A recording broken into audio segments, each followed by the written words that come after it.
সকাল 10টার রাজধানীর কাকরাইল মোড়। সাধারণ সময় দীর্ঘ যানজটের এ মোড়ে নেই চিরচেনা দৃশ্য।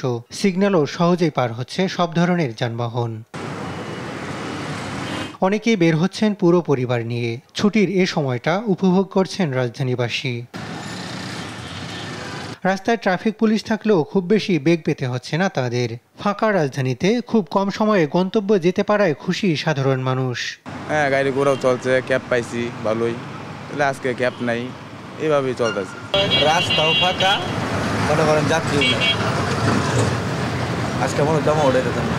রাজধানীতে গণপরিবহন ছিল তুলনামূলক কম। যেসব বাস চলছে সেগুলোতেও যাত্রী ছিল অনেকটাই কম। তবে কম সময়ে ট্রিপ শেষ করতে পারায় পুষিয়ে নিচ্ছেন বলে জানান শ্রমিকরা। কারণ চন্দ্রা থেকে সদরঘাট আসতে 3.5 ঘন্টা 4 ঘন্টা লাগতো, এখন 2 ঘন্টা লাগতেছে না, 2 ঘন্টা কমই সময় লাগে, রাস্তা ফাঁকা।